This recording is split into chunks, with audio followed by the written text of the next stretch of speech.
Hello दोस्तों, स्वागत करता हूं आप सभी का न्यू सिटीजन एकेडमी के यूट्यूब प्लेटफॉर्म पर।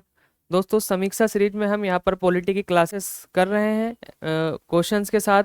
थ्योरी प्लस एमसीक्यू की हमारी क्लासेस होती हैं। ठीक है, आज की हमारी 8वीं क्लास होने वाली है मौलिक अधिकार से संबंधित। भारतीय संविधान और राज्य व्यवस्था में हमने काफ़ी टॉपिक यहाँ पर कवर कर लिए हैं। आज का हमारा टॉपिक होने वाला है मौलिक अधिकार और केवल मौलिक अधिकार और इससे संबंधित प्रश्नों को हम यहाँ पर आज पढ़ेंगे। ठीक है, तो शुरू कर देते हैं बिना किसी देरी के। मौलिक अधिकार। देखिए, पिछली क्लासेस में मैंने आपको बताया था कि मौलिक अधिकार संविधान के किस भाग में आते हैं, तो उम्मीद करता हूं आप सभी बताएंगे कि मौलिक अधिकार संविधान के किस भाग में आते हैं और अनुच्छेद कहां से कहां तक है। ठीक है, अब मौलिक अधिकार। ठीक है, मौलिक अधिकार हम आज पढ़ेंगे। मौलिक अधिकार से पहले हम बात कर लेते हैं कि अधिकार क्या है। ठीक है,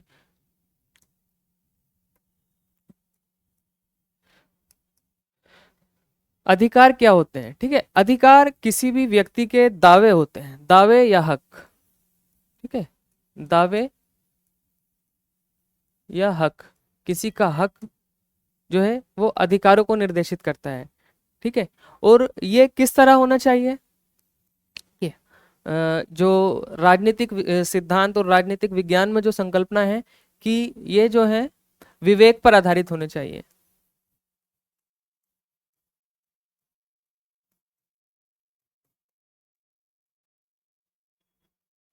ऐसे दावे जो विवेक पर आधारित हों और समाज द्वारा स्वीकृत हों।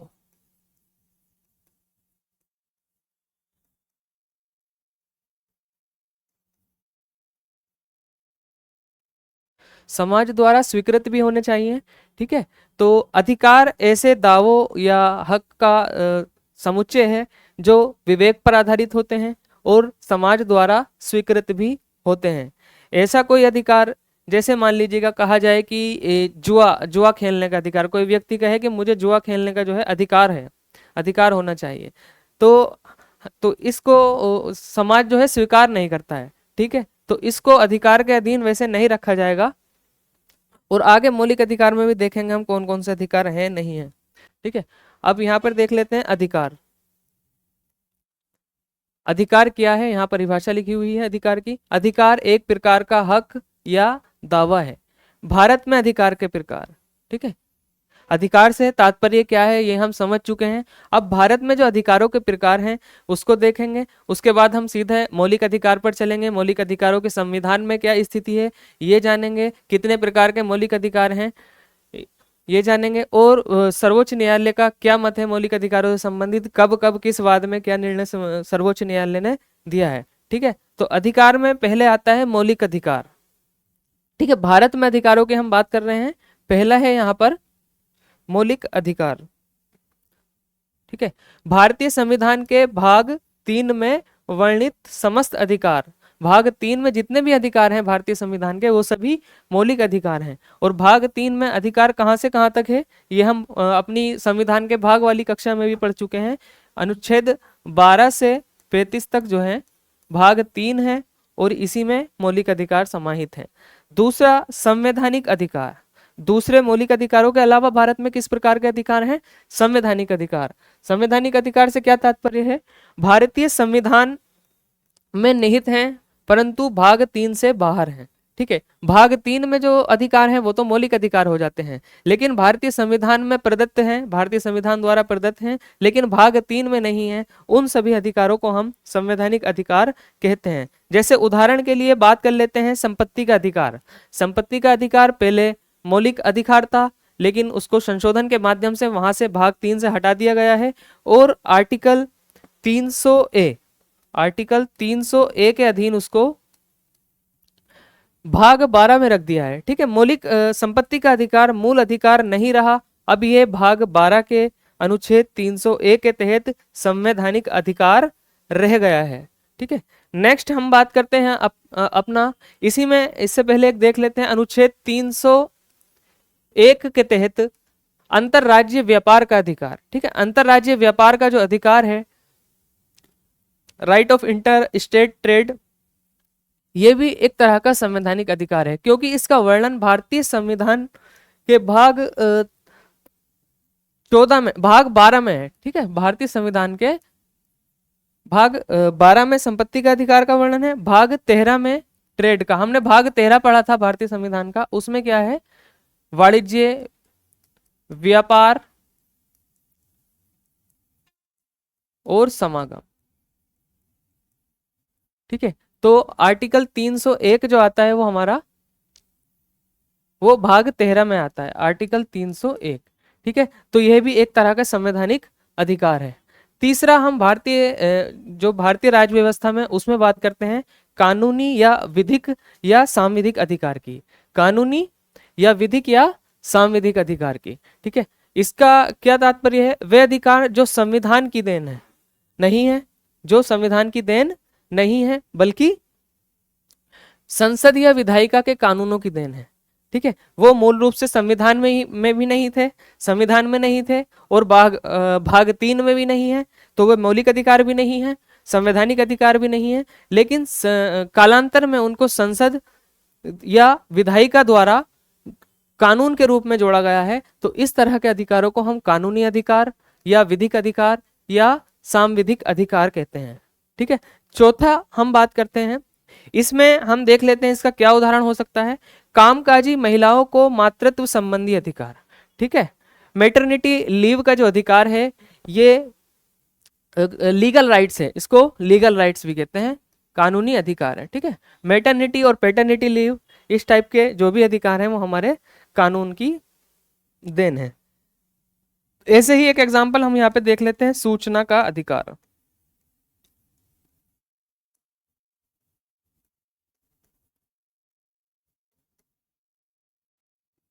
सूचना का अधिकार भी एक अधिनियम के माध्यम से नागरिकों को दिया गया है, तो यह भी एक तरह का विधिक या कानूनी या सांविधिक अधिकार के अधीन आएगा। नेक्स्ट हमारा है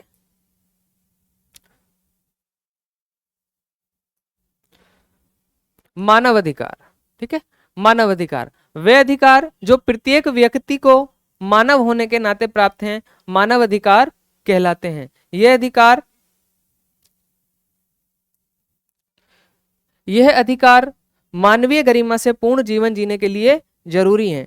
ठीक है, जो एक मानव होने के नाते किसी व्यक्ति को अधिकार प्राप्त हैं वो क्या कहलाते हैं, मानवीय अधिकार कहलाते हैं, गरिमापूर्ण जीवन जीने के लिए आवश्यक हैं तथा व्यक्ति इनका दावा कर सकता है, भले ही राज्य चिन्ह अधिकार के रूप में इन्हें मान्यता ना दे या दे। ठीक है, नेक्स्ट हम इसका उदाहरण देख लेते हैं, रोजगार का अधिकार मानव अधिकार है। ठीक है, किसी भी व्यक्ति को रोजगार का अधिकार मानव अधिकार है, इस कानून के दबाव से प्राप्त नहीं कर सकते, इसे कानून के दबाव से प्राप्त नहीं कर सकते। अब हम मौलिक अधिकार से पहले हमने 4 तरह के भारत में जो संविधान अधिकार हैं उनको जाना। अब देख लेते हैं कुछ कंफ्यूजन टाइप के जो प्रश्न होते हैं, जहाँ पे बहुत ज्यादा कंफ्यूजन रहता है कि इसका सही उत्तर क्या होना चाहिए। ठीक है, पहला बात कर लेते हैं संपत्ति के अधिकार के बारे में। ठीक है, संपत्ति का अधिकार कैसा अधिकार है, यहाँ पर प्रश्न उठता है, संपत्ति का अधिकार कैसा अधिकार है। अभी वैसे हमने थोड़ी सी चर्चा संपत्ति के अधिकार के बारे में की है, लेकिन पहली प्राथमिकता अगर देनी हो, अगर ऑप्शंस में कई सारे जो है रिलेटेड इससे ऑप्शंस हैं, तो अगर पहली प्राथमिकता देनी है हमें तो संवैधानिक अधिकार के रूप में देनी है। ठीक है, अगर प्रश्न आ जाता है संपत्ति का अधिकार है, ठीक है, प्रश्न आ जाता है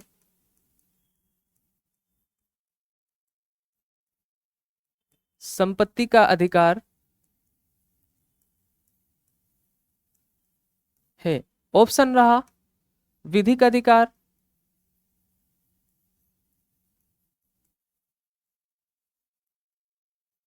दूसरा संवैधानिक अधिकार,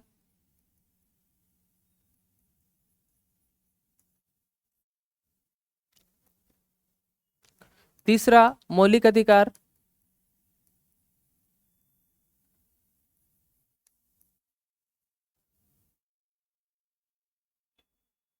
चौथा असंवैधानिक अधिकार।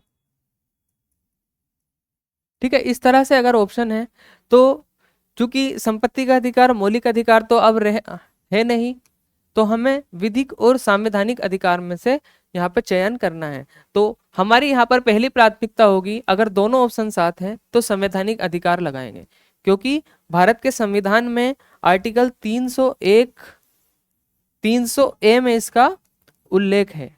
ठीक है, अगर संवैधानिक ऑप्शन में नहीं होता है तो हमको लगाना है विधिक अधिकार या वैधानिक या कानूनी अधिकार,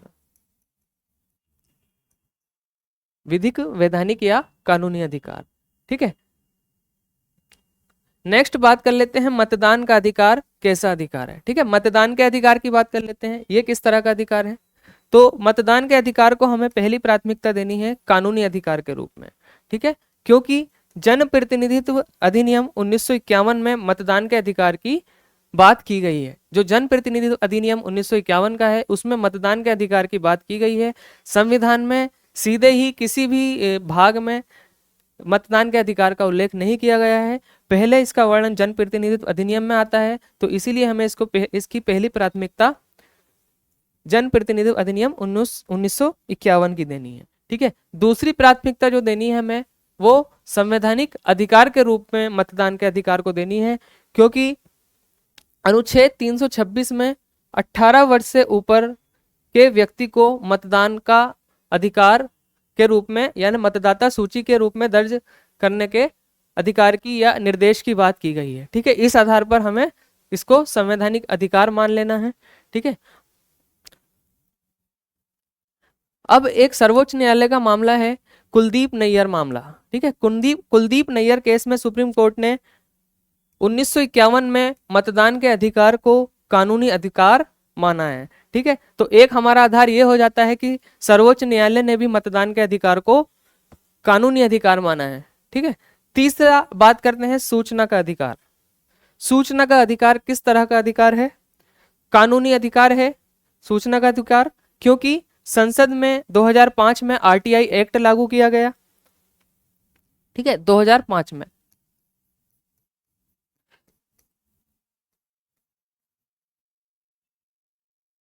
संसद अर्थात विधायिका ने राइट टू इंफॉर्मेशन एक्ट 2005 में पारित किया था। इस आधार पर सूचना का अधिकार क्या हो जाता है? वैधानिक अधिकार, वैधानिक या कानूनी अधिकार। ठीक है, लोग मौलिक अधिकार मानते हैं, कुछ लोग इसको मौलिक अधिकार मानते हैं क्योंकि सुप्रीम कोर्ट ने आर्टिकल 19(1) के तहत अभिव्यक्ति की स्वतंत्रता की बात की है। क्योंकि अभी हम आर्टिकल 19 पढ़ेंगे तो उसमें है वाक और अभिव्यक्ति की स्वतंत्रता, तो उसके तहत कुछ लोग राइट टू इंफॉर्मेशन को मौलिक अधिकार के अधीन भी मानते हैं। लेकिन ये प्रारंभ में संविधान लागू होने के समय नहीं था और संविधान में भी इसका कहीं वर्णन नहीं है, तो और संसद ने कानून के माध्यम से 2005 में इसको लोगों को दिया है, तो इस आधार पर यह वैधानिक अधिकार के रूप में यहाँ पर माना जाएगा। नोट, मानव अधिकार ही समय के साथ साथ मौलिक, संवैधानिक और कानूनी अधिकारों में परिवर्तित होते रहते हैं। ठीक है, तो मानव अधिकार जो है ये एक बड़ी संकल्पना है, इसी की पेरिफेरी में मौलिक, संवैधानिक, वैधानिक ये सभी तरह के अधिकार यहाँ पर समाहित होते हैं। अब हम बात करते हैं मौलिक अधिकार की। ठीक है, हमने अधिकार पढ़ लिया, अधिकार क्या है, भारत में जो अधिकारों का प्रावधान है वो कितने तरह के अधिकार हैं, और अब मौलिक अधिकार की बात करते हैं कि आखिर मौलिक अधिकार हैं क्या। देखिए, जनरली अगर हम इसकी परिभाषा की बात करें तो भारतीय संविधान द्वारा प्रदत्त भाग 3 में वर्णित अधिकार मौलिक अधिकार कहलाते हैं। लेकिन मौलिक अधिकारों की क्या इतनी ही परिभाषा सीमित है? मौलिक अधिकार संविधान द्वारा नागरिकों को दिए गए वे बुनियादी, फंडामेंटल, बुनियादी मीन्स फंडामेंटल,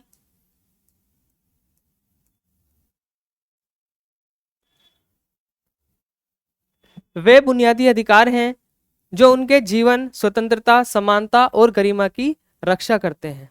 ये अधिकार राज्य की मनमानी कार्यवाही से सुरक्षा प्रदान करते हैं। तो अब ये एक बात यहाँ पर ये निकल के आती है कि मौलिक अधिकार किसके विरुद्ध प्राप्त हैं?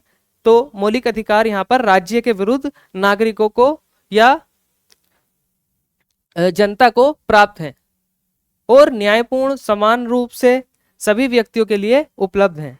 ठीक है, तो मौलिक अधिकार जो है वो व्यक्तियों के जीवन की स्वतंत्रता, समानता और गरिमा की रक्षा करते हैं और राज्य के विरुद्ध प्राप्त हैं तथा न्यायपूर्ण समान रूप से सभी व्यक्तियों के लिए उपलब्ध होते हैं। यहाँ पर मौलिक अधिकार की एक और यहाँ पर परिभाषा आ सकती है कि ऐसे अधिकार मौलिक अधिकार होते हैं जो व्यक्ति के नैतिक और भौतिक विकास के लिए जरूरी हैं और संविधान का विशेष संरक्षण प्राप्त है।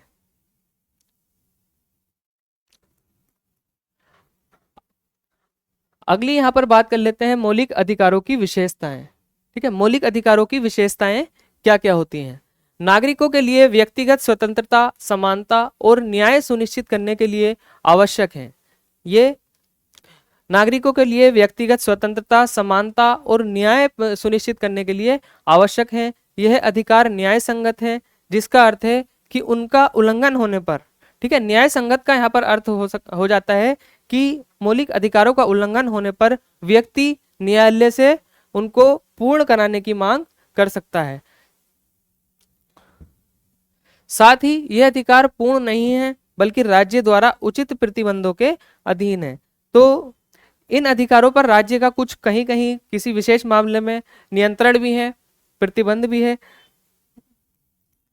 अब है मौलिक अधिकारों की प्रकृति क्या है। ठीक है, तो हमने देख लिया है राज्य के विरुद्ध नकारात्मक प्रकृति के हैं। ठीक है, नकारात्मक प्रकृति के हैं।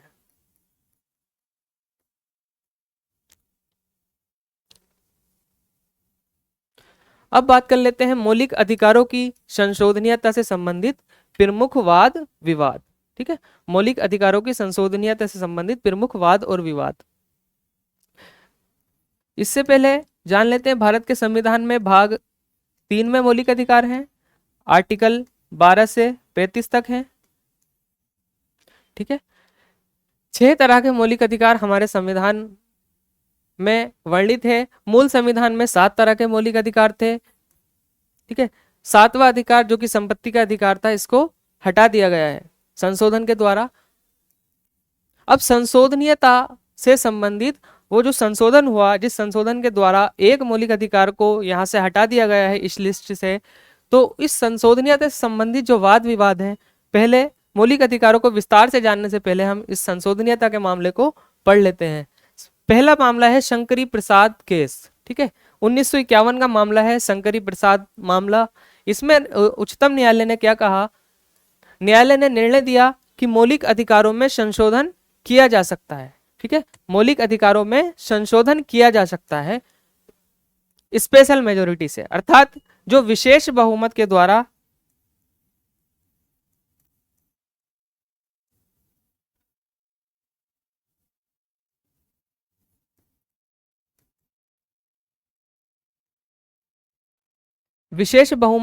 मौलिक अधिकारों में संशोधन किया जा सकता है। आगे की क्लासेस में हम पढ़ेंगे बहुमत कितने प्रकार का होता है। बहुमत, ठीक है, भारतीय राज्य व्यवस्था में बहुमत कितने प्रकार का होता है, तो उसी में एक प्रकार है विशेष बहुमत। एक साधारण बहुमत होता है, एक विशेष बहुमत होता है, और विशेष बहुमत भी कई प्रकार का होता है। तो मौलिक अधिकारों में संशोधनीयता का जो मामला है वो विशेष बहुमत से आता है। दूसरा मामला है सज्जन सिंह वाद। सज्जन सिंह वाद 1965 का है। मौलिक अधिकारों में संशोधन किया जा सकता है, ठीक है, विशेष बहुमत से। सज्जन सिंह मामले में भी सर्वोच्च न्यायालय ने निर्णय दिया कि मौलिक अधिकारों में संशोधन किया जा सकता है, लेकिन विशेष बहुमत के द्वारा ही संशोधन किया जाएगा। तीसरा मामला है गोलकनाथ मामला, 1967 का है।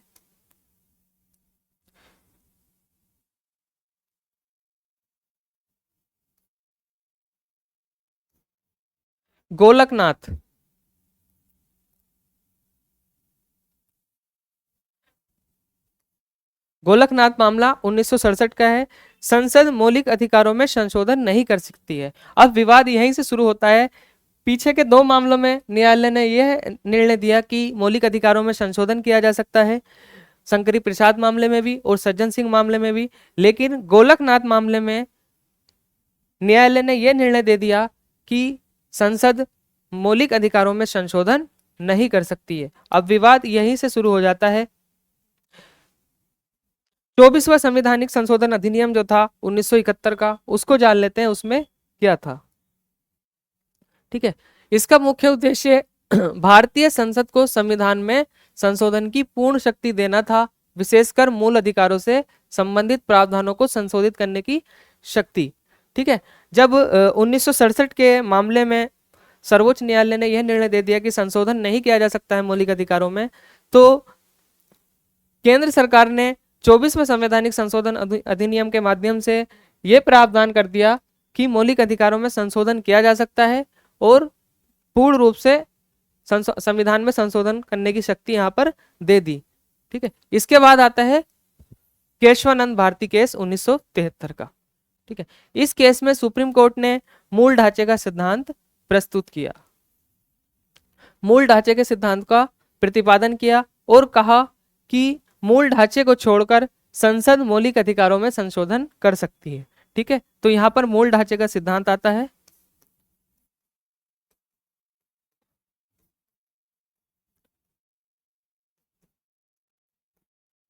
मूल ढांचे के सिद्धांत में न्यायालय ने यह प्रस्तुत किया कि समय समय पर हम बताएंगे कि संविधान का कौन कौन सा अंग जो है मूल ढांचे के अधीन आता है, जैसे पंथ निरपेक्षता,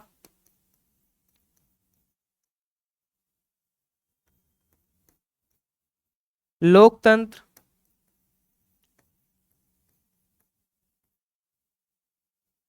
संपूर्ण प्रभुत्व संपन्न। ठीक है, इस तरह के संविधान के जितने भी आदर्श और निर्देश हैं वो सभी मूल ढांचे के अधीन आते हैं।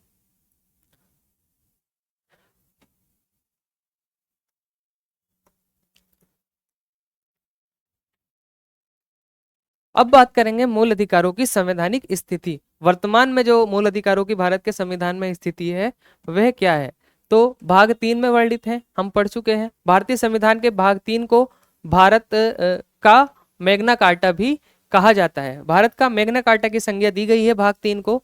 अब यह जानना जरूरी है कि मैग्ना कार्टा है क्या। ठीक है, मैग्ना कार्टा क्या है, यहाँ पर मैग्ना कार्टा जानना जरूरी है।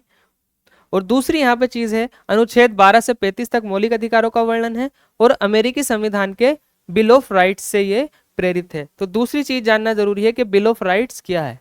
देखिए, मैग्ना कार्टा क्या है, ब्रिटेन के राजा ने 15 जून 1215 को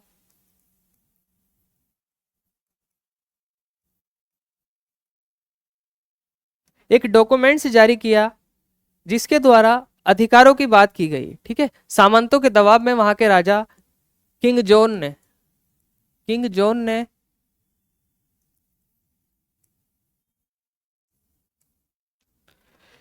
अधिकारों का एक प्रपत्र या अधिकारों का एक डॉक्यूमेंट्स जारी किया जिसे मैग्ना कार्टा कहा जाता था।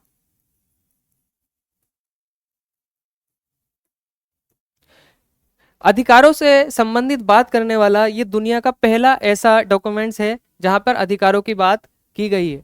ठीक है, तो ये था ब्रिटेन का मैग्ना कार्टा। इसी आधार पर जो भारत के संविधान में मौलिक अधिकार हैं उसको भारत का मैग्ना कार्टा कहा जाता है। ठीक है, अब दूसरी चीज देख लेते हैं कि बिल ऑफ राइट्स क्या है। ठीक है, अमेरिका की क्रांति के बाद वहां के नागरिकों को बिल ऑफ राइट्स के रूप में अधिकार जो है दिए गए थे। तो उसी संज्ञा से या उसी जो है उससे ही रिलेटेड भारत में भी इसको बिल ऑफ राइट से प्रेरित होकर भारत में मौलिक अधिकारों का प्रावधान लाया गया। ठीक है, तो प्रश्न यहाँ पर उठता है कि भारत में जो मौलिक अधिकार हैं वो कहाँ से प्रेरित हैं, किस देश के संविधान से प्रेरित हैं। तो यहाँ पर सही उत्तर हो जाता है यूएस से। क्यों, भारतीय संविधान सभा के लोगों ने जो मौलिक अधिकारों को शामिल किया है वो ब्रिटेन के संविधान से या बिल ऑफ राइट अमेरिका के बिल ऑफ राइट से प्रेरित होकर भारत के संविधान में शामिल किया है। ठीक है, लेकिन मौलिक अधिकारों की जो संकल्पना है वो सबसे पहले आई है ब्रिटेन में 1215 में।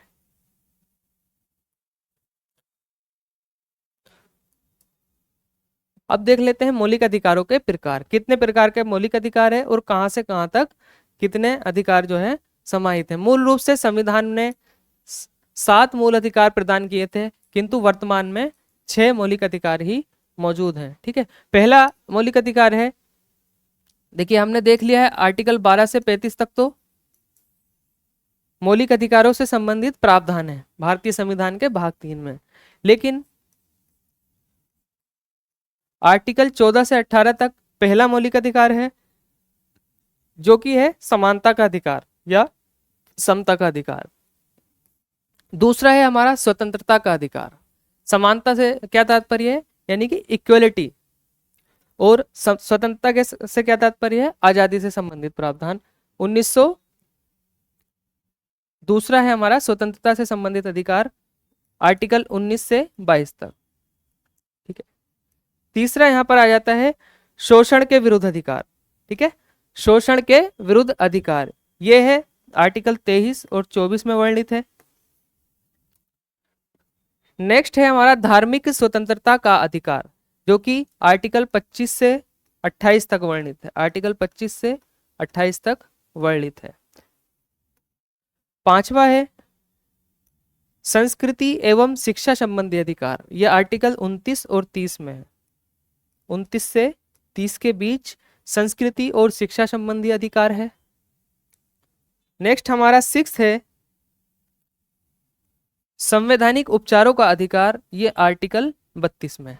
ठीक है, जो आज मौजूद है भारतीय संविधान में अधिकार, उनका संग्रह ये है। लेकिन जो 7वां मौलिक अधिकार था, ठीक है, छठा है संवैधानिक उपचारों का अधिकार, आर्टिकल 32 में है। अब बात कर लेते हैं संपत्ति के अधिकार की, जो कि मूल रूप से एक मौलिक अधिकार था, लेकिन आज हमने देखा इसको वैधानिक अधिकार का दर्जा दे दिया गया है आर्टिकल 301 के तहत। अर्थात संपत्ति के अधिकार से क्या तात्पर्य था, संपत्ति के अर्जन, व्ययन और धारण की स्वतंत्रता। ठीक है, इस संविधान को 44वें संवैधानिक संशोधन अधिनियम द्वारा 1978 में मौलिक अधिकारों से निकालकर संविधान के भाग 12 में अनुच्छेद 301 के तहत कानूनी अधिकार बना दिया है। ठीक है, तो कौन सा संवैधानिक संशोधन हुआ, 44th कॉन्स्टिट्यूशनल अमेंडमेंट, जो कि 1978 में हुआ था। इसके द्वारा जो संपत्ति का मौलिक अधिकार था, इसको हटाकर वैधानिक अधिकार के रूप में रख दिया गया है। ऐसा इसलिए किया गया क्योंकि संसद द्वारा भूमि सुधार जैसे प्रयासों को बढ़ाने न्यायपालिका और संसद के बीच तीव्र संघर्ष की शुरुआत कर दी थी। सर्वोच्च न्यायालय की व्याख्या के अनुसार सूचना के अधिकार को अनुच्छेद 19(1) के में सन्निहित माना गया है, अतः यह भी एक मूल अधिकार है। ठीक है, ये यहां पर आता है ई। ठीक है, तो जो संविधान लागू होने के बाद अनेक रूप से भूमि सुधार किए गए थे भारत सरकार द्वारा, उसके माध्यम से जो है टकराव की स्थिति बढ़ गई थी संपत्ति के अधिकार को लेकर। इस टकराव को दूर करने के लिए क्या किया, सरकार ने संपत्ति के अधिकार को 44वां संवैधानिक संशोधन करके 1978 में इसको वैधानिक अधिकार बना दिया। क्योंकि अगर ये मौलिक अधिकार रहता तो हम अनुच्छेद 12 में पढ़ेंगे कि मौलिक अधिकारों का अगर उल्लंघन होता है तो व्यक्ति सीधे सर्वोच्च न्यायालय या उच्च न्यायालय में जा सकता है। इस संपत्ति से संबंधित मामलों की बहुत ज्यादा प्रवृत्ति बढ़ गई थी, इस वजह से इसको हटाकर वैधानिक अधिकार बना दिया था। ठीक है, मौलिक अधिकारों से संबंधित अनुच्छेद अब हम जान लेते हैं कि क्योंकि मौलिक अधिकारों से संबंधित अनुच्छेद जो है 12 से 35 तक है। ठीक है, लेकिन हमने पढ़ा समानता का अधिकार कहाँ से है, 14 से 18 तक। तो 12 और 13 अनुच्छेद में क्या है ये देख लेते हैं। अनुच्छेद 12 में क्या है, ठीक है, मौलिक अधिकारों में जो निर्देश दिए गए हैं कि राज्य ऐसा करेगा ऐसा नहीं करेगा, तो हमें ये जानना जरूरी है कि आखिर राज्य क्या है। ठीक है, आखिर राज्य क्या है, तो मौलिक अधिकार का जो भाग है भाग 3, उसके आर्टिकल 12 में राज्य की परिभाषा दी गई है कि राज्य आखिर है क्या। इसके अंतर्गत राज्य की परिभाषा में निम्नलिखित को शामिल किया गया है। राज्य क्या है और राज्य में किन किन लोगों किन किन संस्थाओं को शामिल किया गया है। ठीक है, तो संघ की संसद और सरकार, प्रांत का विधानमंडल और सरकार, ठीक है, ये राज्य में शामिल हैं। और क्या, स्थानीय संस्थाएं जैसे पंचायत, नगर पालिकाएं आदि, ये भी राज्य में शामिल है। ऐसा प्रत्येक व्यक्ति और संस्था जो सरकार की शक्ति का प्रयोग करते हैं वो सभी क्या है, राज्य में समाहित होते हैं। अब वो निचले स्तर के, निचले कर्मचारी से लेकर वो राष्ट्रपति तक सभी इसमें शामिल हो जाते हैं, वो सभी क्या है, राज्य का हिस्सा है। अब वो केंद्र सरकार हो या राज्य सरकार हो, ठीक है। अर्थात सरकारी तंत्र से संबंधित प्रत्येक संस्था एवं व्यक्ति राज्य है, ठीक है। तो यहां पर हमारी अनुच्छेद 12 में राज्य की परिभाषा यहां से स्पष्ट हो जाती है। नेक्स्ट हम बात कर लेते हैं आर्टिकल 13 की।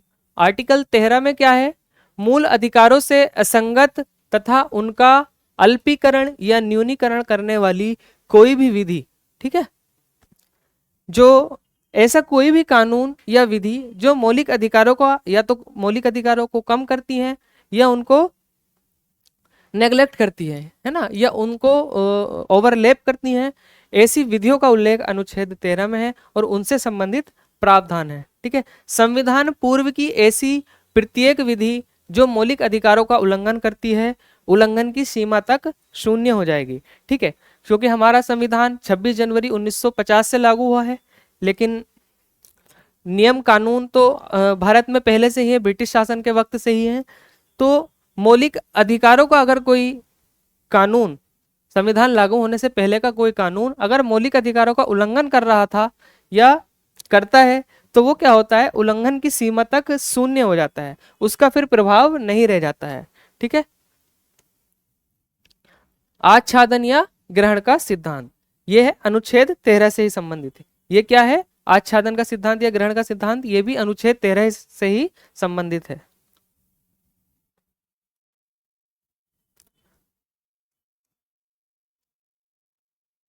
इसका मतलब ये हुआ, आच्छादन के सिद्धांत का यहाँ पर थोड़ा सा जान लेते हैं कि मौलिक अधिकारों ने उन जो नियम कानून है, जो संविधान लागू होने से पहले के नियम कानून हैं, उनको क्या कर लिया, यहाँ पे ओवरलैप कर दिया, आच्छादित कर लिया, यानी ढक लिया। अर्थात जैसे मान लीजिएगा कोई कानून है 1700, मान लीजिएगा 1880 का या 72 का कोई कानून है, ठीक है, वो अगर मौलिक अधिकारों का उल्लंघन करता है, उसका कोई प्रावधान ऐसा है जो मौलिक अधिकारों का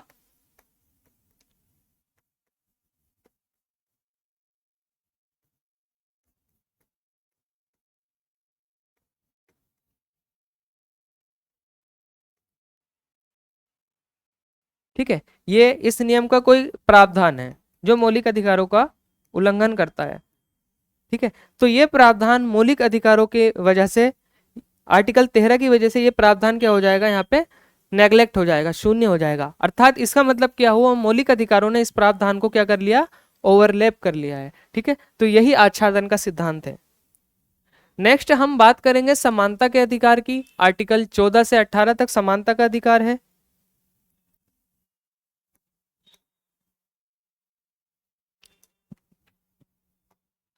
समानता के अधिकार की बात करेंगे, ठीक है। समानता से क्या तात्पर्य है, और आर्टिकल 14 में यहाँ पर क्या लिखा हुआ है, विधि के समक्ष समानता और विधियों का समान संरक्षण। अर्थात जो कानून होंगे, जो भी अधिनियम या कानून होंगे, वो सभी क्या होंगे, सभी के लिए समान होंगे, ठीक है। अब यहाँ पे दो संकल्पनाएं आती हैं, विधि के समक्ष समानता और विधियों का समान संरक्षण, ठीक है। तो इसको जान लेते हैं कि ये क्या है, विधि के समक्ष समानता और विधियों का समान संरक्षण क्या है। विधि के समक्ष समानता ये एक नकारात्मक अवधारणा है। इसका अर्थ विशेषाधिकार का अभाव है या विशेषाधिकार का ना होना है, ठीक है। मतलब विशेषाधिकारों का यहाँ पर कोई मामला नहीं होगा कि किसी को विशेषाधिकार नहीं होंगे। यह है विधि के समक्ष समानता, यानी कि कानून सबके लिए बराबर है। लेकिन दूसरी हमारी जो संकल्पना है वो विधियों का, अब यहाँ पे पहला विधि के समक्ष समानता की बात जो है कि कोई भी कानून, चाहे वो अमीर हो गरीब हो, पद के रूप में बड़ा हो या छोटा है, सभी के लिए बराबर होगा। और ये क्या है, एक नकारात्मक अवधारणा है, ठीक है। लेकिन दूसरी हमारी जो अवधारणा है आर्टिकल 14 में, वो ये है कि विधियों का समान संरक्षण, ठीक है। विधियों का समान रूप से संरक्षित किया जाएगा और ये एक सकारात्मक अवधारणा है, ठीक है, सकारात्मक अवधारणा है। इसका अर्थ है समान स्थिति में समान व्यवहार किया जाएगा। ठीक है, समान स्थिति में तो समान व्यवहार करा जाएगा, लेकिन अगर असमान स्थिति है तो असमान व्यवहार भी किया जा सकता है। जैसे अनेक योजनाएं सरकार गरीब लोगों के लिए बनाती है, निर्धन लोगों के लिए, तो और उनका जो है लाभ, जो धनी व्यक्ति हैं, जो ज्यादा इनकम वाले व्यक्ति हैं, उनको लाभ नहीं होता है। तो यहाँ पर तो ये हुआ कि सरकार ने जो गरीब व्यक्ति हैं उनके लिए योजनाएं, ठीक है, उनके लिए योजनाएं लाती है। तो इसका मतलब तो ये हुआ कि जो विधि के समक्ष समानता है, इसका उल्लेख हो गया, इसका क्या हुआ, उल्लंघन हो गया विधि के समक्ष समानता का। लेकिन जो विधियों का समान संरक्षण है, ये यही बताती है कि असमान स्थिति में असमान व्यवहार किया जा सकता है, क्योंकि वो असमान है, उनके पास संसाधन या जो है धन का अभाव है। अर्थात विधि के समक्ष विधियों का समान संरक्षण का थोड़ा सा और उल्लेख देख लेते हैं। राज्य कानून द्वारा नागरिकों को जो सुविधाएं उपलब्ध करवाता है, वह समान स्थितियों में रहने वाले सभी व्यक्तियों को समान रूप से दी जाएंगी। यह अमेरिका से प्रेरित है, यह आनुपातिक समानता पर आधारित है। नेक्स्ट बात कर लेते हैं हम। अब यहाँ पर शुरू हो जाता है हमारा अनुच्छेद 15। विधि के समक्ष समानता के बाद आता है अनुच्छेद 15। इसमें क्या है, धर्म, मूलवंश, लिंग, जाति, जन्म स्थान के आधार पर भेदभाव नहीं किया जाएगा। ठीक है, भेदभाव का निषेध। इसीलिए हम कहते हैं कि मौलिक अधिकार जो है वो नकारात्मक प्रकृति के हैं और क्या हैं, राज्य के विरुद्ध प्राप्त हैं। अर्थात इसका मतलब यही है कि राज्य धर्म, मूलवंश, लिंग, जाति या जन्म स्थान के आधार पर भेदभाव नहीं करेगा, राज्य या कोई व्यक्ति भी। ठीक है, अब आर्टिकल 15 का जो छठा क्लोज है, सब क्लोज, इसमें क्या है, भारतीय संविधान में 103वां संवैधानिक संशोधन करके 2019 में के माध्यम से जोड़ा गया है ये, जो आर्थिक रूप से पिछड़े वर्गों हेतु शिक्षा संस्थानों में नामांकन के लिए 10% का प्रावधान करता है। ठीक है, जो आर्थिक रूप से कमजोर वर्ग है उसके लिए 10% आरक्षण का प्रावधान ये करता है। नेक्स्ट हम देख लेते हैं अनुच्छेद 16, लोक नियोजन में अवसर की समानता। ठीक है, यानी कि धर्म, मूलवंश, लिंग, जाति और जन्म स्थान के आधार पर लोक नियोजन अर्थात सरकारी नौकरियों में अवसर की समानता होगी या राज्य भेदभाव नहीं करेगा। यहां पर एक मामला इंपॉर्टेंट आता है 1992 का इंदिरा साहनी मामला। इंदिरा साहनी मामला, इसमें क्या था, सुप्रीम कोर्ट ने आरक्षण की अधिकतम सीमा 50% निर्धारित की थी। आरक्षण की जो अधिकतम सीमा निर्धारित की सुप्रीम कोर्ट ने यहाँ पर 50% निर्धारित की। ठीक है, नेक्स्ट आता है हमारा आर्टिकल 17। ये क्या है, ये उपाधियों, ये अस्पृश्यता की अंत की बात करता है। अस्पृश्यता या इसको छुआछूत भी कह देते हैं, ये एक सामाजिक बुराई है, भारत में पहले से विद्यमान थी। तो संविधान ने क्या किया, एक आर्टिकल के माध्यम से समानता के अधिकार के अधीन इसको कर दिया कि अस्पृश्यता का समर्थन करने वाले जो, मतलब स्पर्शता का समर्थन करने वाले जो व्यक्ति होंगे वो दंड के भागी होंगे और अस्पृश्यता विधि के अनुसार एक दंडनीय अपराध होगा। ठीक है, नोट, भारत का संविधान अस्पृश्यता को परिभाषित नहीं करता है, लेकिन संविधान ने, भारत का संविधान जो है, अस्पृश्यता जो शब्द है इसको परिभाषित नहीं किया गया है, लेकिन इससे संबंधित प्रावधान किया गया है कि जो भी व्यक्ति ऐसा करेगा वो दंड का भागी होगा, अर्थात इसका निषेध। नेक्स्ट बात कर लेते हैं आर्टिकल 18 की। इसमें क्या है, उपाधियों का अंत किया गया है। उपाधियों का अंत यानी कि कोई भी व्यक्ति शैक्षणिक और सैन्य उपाधियों के अलावा कोई भी उपाधि प्राप्त नहीं करेगा। राज्य शिक्षक और सैनिक उपाधियों को छोड़कर अन्य कोई उपाधि नहीं देगा। ठीक है, व्यक्तियों को। भारतीय नागरिक विदेशी राज्य से उपाधि नहीं ले सकता है। ठीक है, तो ये था हमारा समानता का अधिकार। समानता के अधिकार में हमने आर्टिकल 14, 15 16, 17 और 18 5 आर्टिकल्स पढ़े हैं। आर्टिकल 14 में क्या था? विधि के समक्ष समानता या विधियों का समान संरक्षण। आर्टिकल 15 में हमने देखा धर्म, मूलवंश, लिंग, जाति और जन्म स्थान के आधार पर भेदभाव का निषेध है। आर्टिकल 16 में हमने क्या देखा है? लोक नियोजन में अवसर की समानता होगी। ठीक है। आर्टिकल 16 के बाद हमने आर्टिकल 17 में देखा है कि अस्पृश्यता का निषेध होगा। आर्टिकल 17 के बाद 18 में हमने देखा कि उपाधियों का अंत होगा, अर्थात राज्य शैक्षिक और सैन्य उपाधियों के अलावा कोई भी उपाधि प्रदान नहीं करेगा।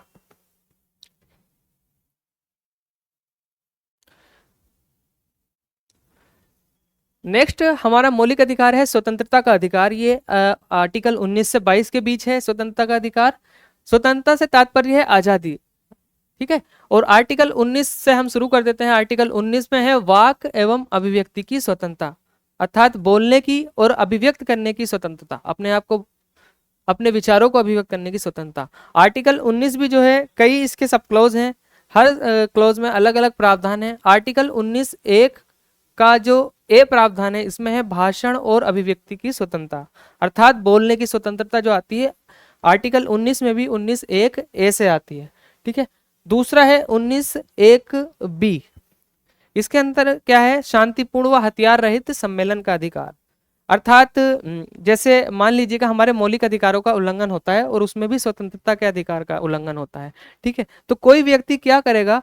पहले वो बोलकर, है ना, या अभिव्यक्ति के माध्यम से अपनी ये बात रखेगा कि हमारे इस अधिकार का जो है उल्लंघन हुआ है, यानी कि अपने स्वतंत्रता के अधिकार का यहाँ पर प्रयोग करेगा। दूसरा, अगर बोलकर काम नहीं चलता है, ठीक है, तो शांतिपूर्ण व हथियार रहित सम्मेलन करेगा। तो व्यक्ति क्या करते हैं? एकत्रित होकर के जो है प्रोटेस्ट करते हैं, प्रोटेस्ट के माध्यम से अपनी बात को रखते हैं। तीसरा है 19 एक सी के तहत क्या है? संगम या सहकारी समिति बनाने का अधिकार। ठीक है।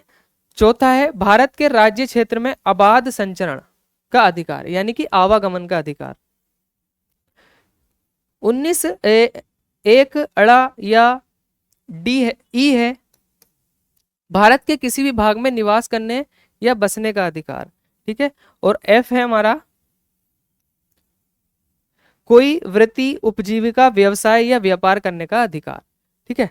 अब यहाँ पर हम देख लेते हैं मूल संविधान में 19 एक ए, बी, सी, डी, ई और एफ, ये 6 प्रकार के अधिकार थे 19 में। ठीक है। लेकिन डी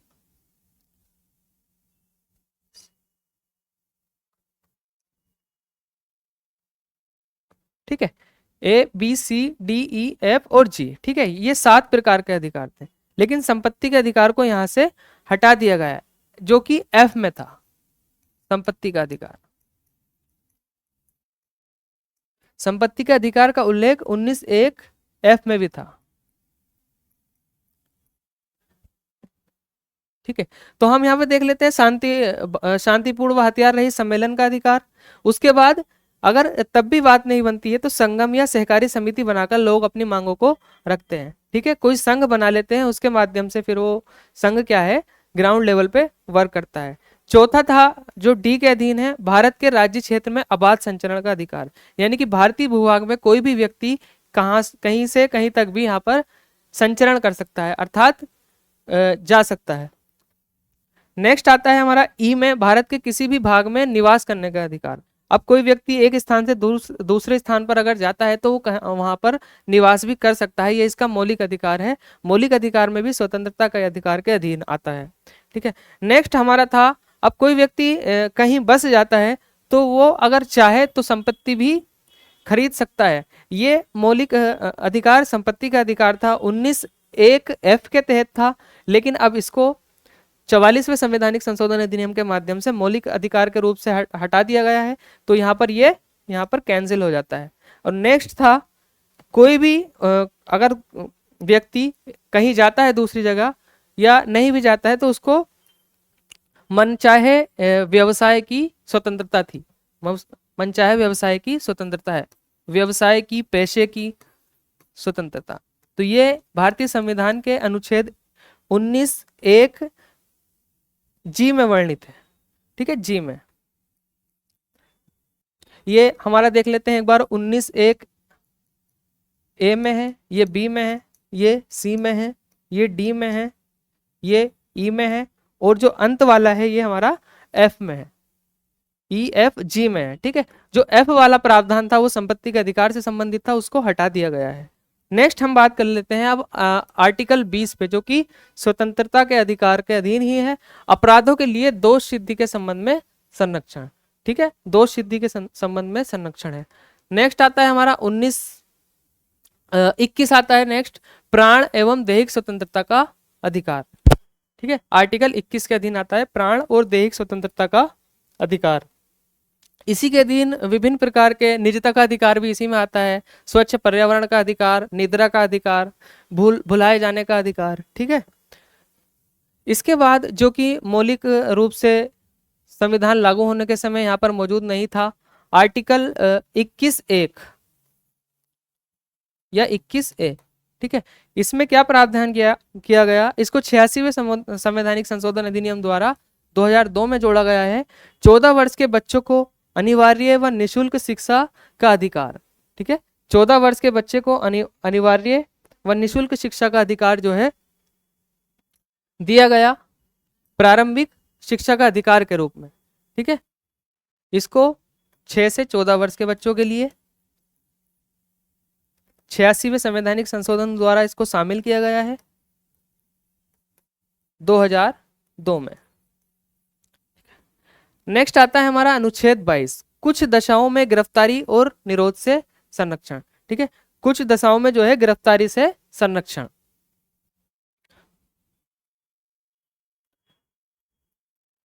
नेक्स्ट आता है हमारा तीसरा अधिकार, शोषण के विरुद्ध अधिकार। ठीक है, अब शोषण के अधिकार को पढ़ने से पहले कुछ प्रश्नों को हम यहाँ पर देख लेते हैं मौलिक अधिकार से संबंधित।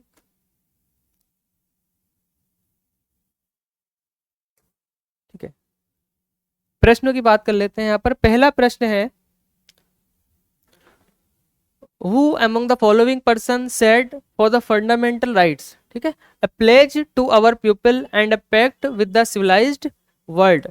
निम्नलिखित में से किस व्यक्ति ने मूल अधिकारों को हमारे लोगों के लिए एक प्रतिज्ञा तथा एक सभ्य विश्व के साथ किया गया समझौता कहा था? ठीक है, कौन ऐसे व्यक्तित्व थे जिन्होंने मौलिक अधिकारों को कहा था कि ये एक सभ्य विश्व के लिए और हमारे लोगों के लिए क्या है, प्रतिज्ञा है, और सभ्य विश्व के साथ किया गया एक समझौता है। ठीक है, पंडित जवाहरलाल नेहरू, डॉक्टर भीमराव अंबेडकर, डॉक्टर राजेंद्र प्रसाद या डॉक्टर सर्वपल्ली राधाकृष्णन। ठीक है, यूपीपीएससी प्री 2021 में पूछा गया प्रश्न है। ठीक है, तो डॉक्टर सर्वपल्ली राधाकृष्णन जो थे हमारे प्रथम उपराष्ट्रपति देश के, उन्होंने ये कहा था कि मौलिक अधिकार जो है हमारे लोगों के लिए एक प्रतिज्ञा है, एक वचन है, और जो सभ्य विश्व सिविलाइज्ड वर्ल्ड है उसके साथ किया गया क्या है, एक समझौता है। तो डी इसका यहाँ पर सही उत्तर हो जाता है। डॉक्टर सर्वपल्ली राधाकृष्णन ने मूल अधिकारों को हमारे लोगों के लिए एक प्रतिज्ञा तथा सभ्य विश्व के साथ किया गया समझौता कहा। संविधान के भाग 3 में अनुच्छेद 12 से 35 तक मूल अधिकारों का विवरण है। इस संबंध में संविधान निर्माता अमेरिकी संविधान से प्रभावित रहे। संविधान के भाग 3 को भारत के मैग्ना कार्टा के नाम से भी जाना जाता है। ठीक है, तो कहां से प्रेरित है? यूएसए के बिल ऑफ राइट से प्रेरित है।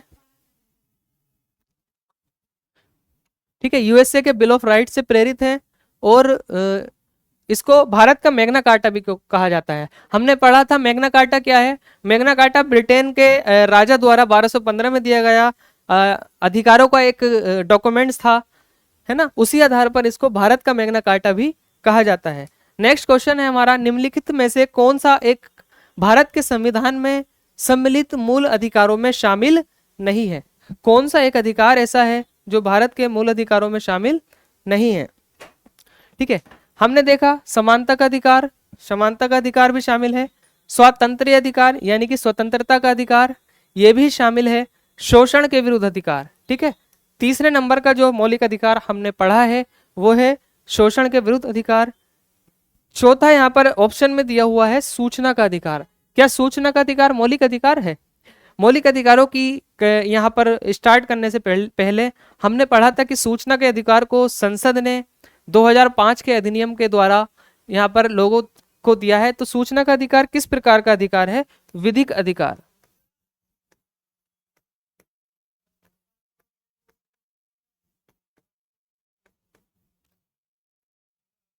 विधिक अधिकार है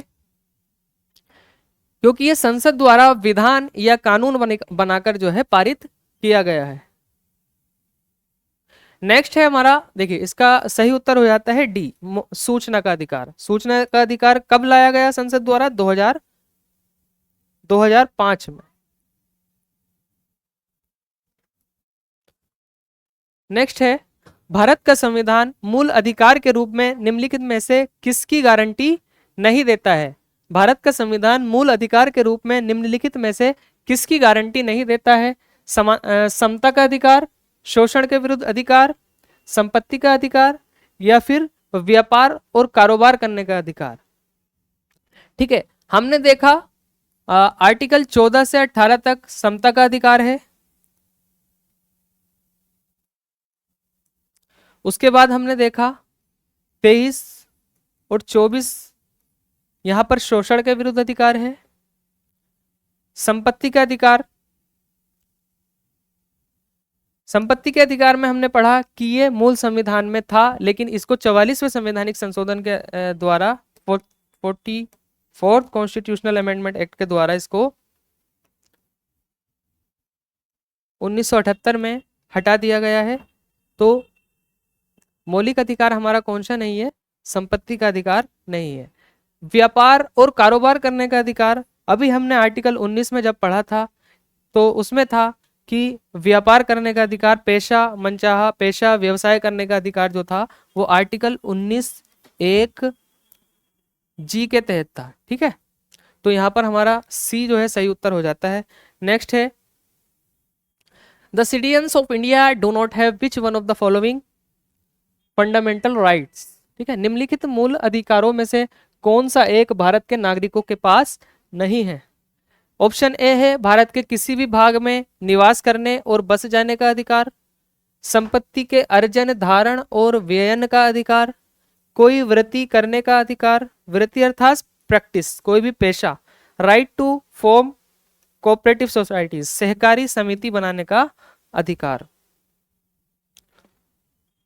ठीक है, तो यहाँ पर आर्टिकल 19 की बात हो रही है। ये आर्टिकल 19 से संबंधित ही सारे प्रावधान हैं। ये आर्टिकल 19 एक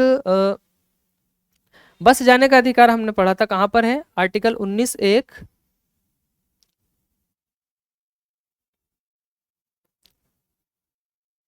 ठीक है, बस जाने का अधिकार हमने पढ़ा था आर्टिकल 19 एक ई में है, 19 एक ई में है। व्यवसाय, पेशा या प्रैक्टिस का अधिकार जी में है। ठीक है, सहकारी समिति का अधिकार सी में है। राज्य क्षेत्र में आवास संचरण का अधिकार डी में है। और आपका शांतिपूर्ण व हथियार रहित सम्मेलन का अधिकार बी में है। और भाषण और अभिव्यक्ति का अधिकार 19(1) ए में है।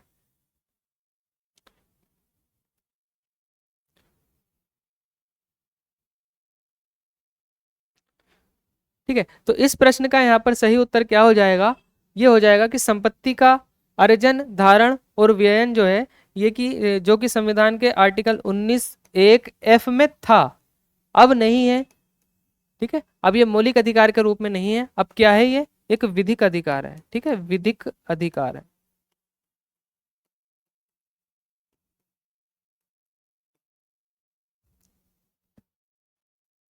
नेक्स्ट प्रश्न है हमारा, वर्तमान समय में भारतीय संविधान के अंतर्गत संपत्ति का अधिकार है, संपत्ति का अधिकार है एक मौलिक अधिकार, वैधानिक अधिकार, नैतिक अधिकार, उपर्युक्त में से कोई नहीं। ठीक है, तो संपत्ति का अधिकार अब क्या है? मैंने कंफ्यूजन वाले प्रश्न में भी बताया था कि ये कंफ्यूजन वाला प्रश्न हो सकता है अगर ऑप्शन इस आधार पर हो। तो संपत्ति का अधिकार क्या है? अब यहाँ पर वैधानिक अधिकार है। ठीक है, तो बी इसका सही उत्तर हो जाएगा। मौलिक अधिकार तो है नहीं, नैतिक अधिकार भी नहीं है, बी इसका सही उत्तर हो जाएगा। भारत में संपत्ति के अधिकार को मूल अधिकार से एक विधिक अधिकार में संपरिवर्तित किया गया है क्योंकि इसने भ्रष्टाचार के निवारण में सरकार के हाथ बांध दिए थे। इतने मुकदमे उत्पन्न कर दिए जिनसे न्यायपालिका पर अधिक भार पड़ गया। न्यायपालिका और संसद के बीच तीव्र संघर्ष की शुरुआत कर दी। जन विद्वेष को बढ़ावा दिया। ठीक है, तो चूंकि संपत्ति का अधिकार एक मौलिक अधिकार था, तो इससे क्या हुआ, न्यायपालिका और संसद के बीच जो है तीव्र संघर्ष बढ़ गया था। ठीक है, क्योंकि ज्यादा केस जो है संसद में न्यायपालिका में जा रहा है, तो सी इसका यहाँ पर सही उत्तर हो जाएगा। नेक्स्ट है, निम्नलिखित में से कौन संवैधानिक अधिकार है? निम्नलिखित में से कौन सा संवैधानिक अधिकार है परंतु मौलिक अधिकार नहीं है? निम्नलिखित में से कौन सा ऐसा है जो संवैधानिक अधिकार तो है लेकिन मौलिक अधिकार नहीं है? प्राण और दैहिक स्वतंत्रता का अधिकार हमने पढ़ा आर्टिकल 21 में, मौलिक अधिकार है। भारत के राज्य क्षेत्र में सर्वत्र अबाध संचरण का अधिकार हमने पढ़ा आर्टिकल 19(1) ई में है। ठीक है, नेक्स्ट हमने पढ़ा इसमें ऑप्शन है शांतिपूर्ण सम्मेलन का अधिकार, ये क्या है, आर्टिकल 19(1) बी में है।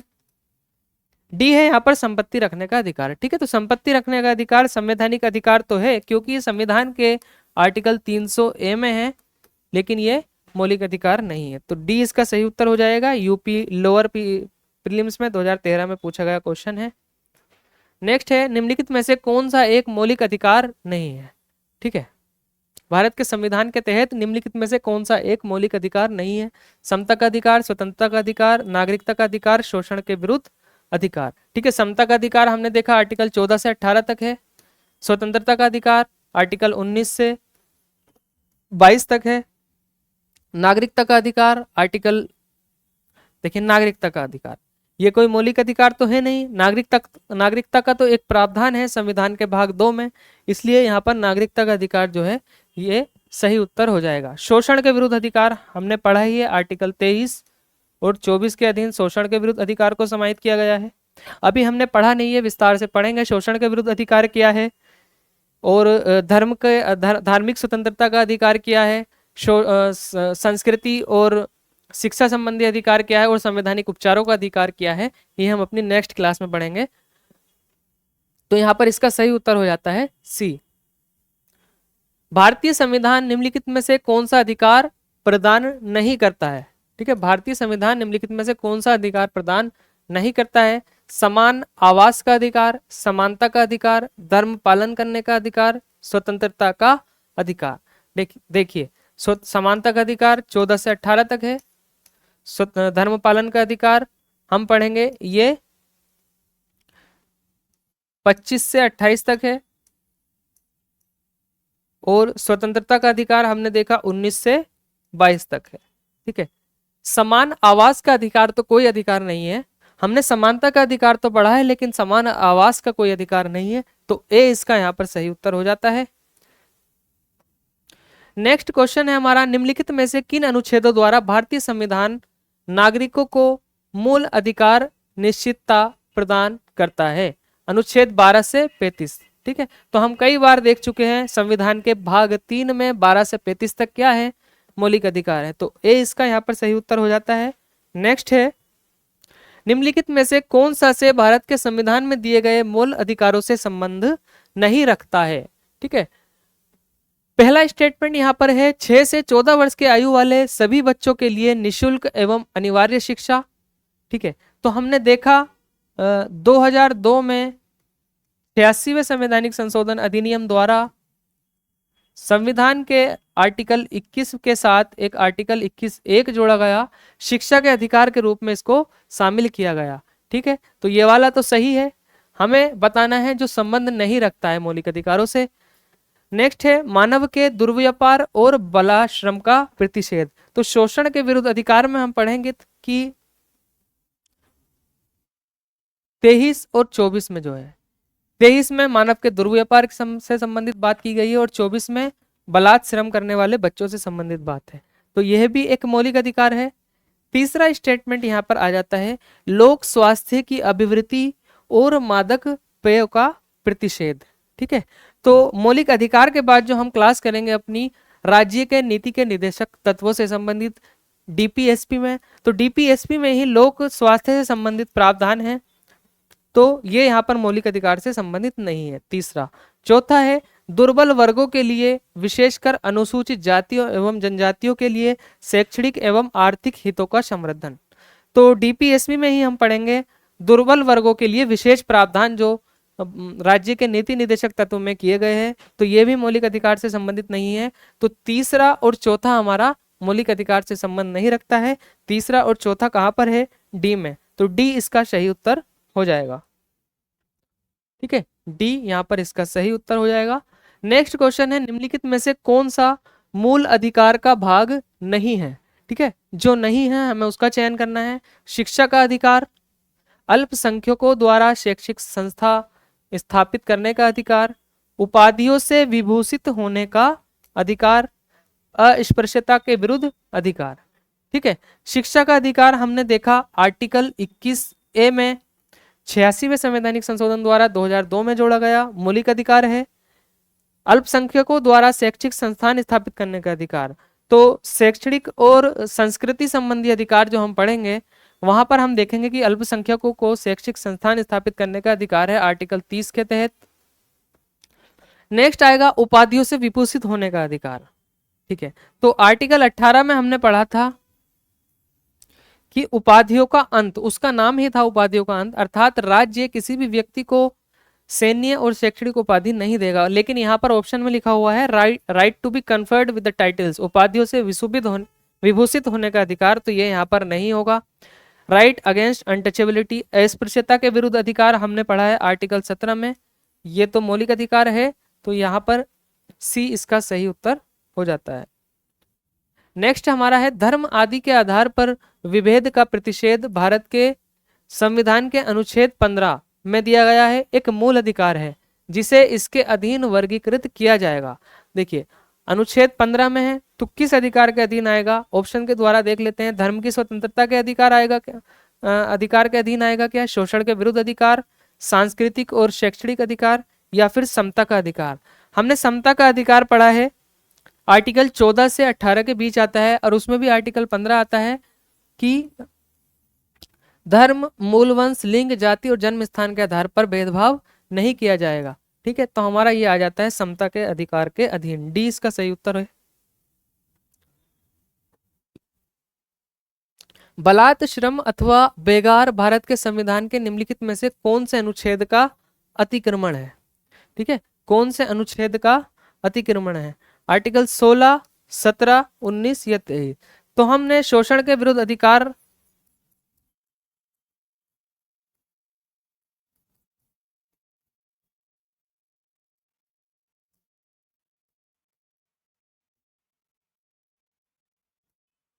शोषण के विरुद्ध अधिकार में हम देखेंगे आर्टिकल 23 और 24। आर्टिकल 23 यहाँ पर बलात् श्रम की बात करता है, तो आर्टिकल 23 और 24, ठीक है, 23-24 में यहाँ पर शोषण के विरुद्ध अधिकार की बात की गई है, तो यहाँ पर इसका सही उत्तर होने वाला है डी। ठीक है, अनुच्छेद 23 में जो है बलात् श्रम की बात है। बलात् श्रम मानव के दुर्व्यवहार, ठीक है, 23 में बलात् श्रम और मानव के दुर्व्यापार की बात की गई है। दुर्व्यापार, ह्यूमन ट्रैफिकिंग। ठीक है, तो आज के लिए इतना ही। प्रश्न हमारे समाप्त हो चुके हैं। कल हम शोषण के विरुद्ध अधिकार से अपनी क्लास को आगे बढ़ाएंगे और समानता, स्वतंत्रता और इन सभी अधिकारों से संबंधित और प्रश्नों पर चर्चा करेंगे। तो तब तक के लिए धन्यवाद। आप अपनी पढ़ाई अच्छे से करते रहिए।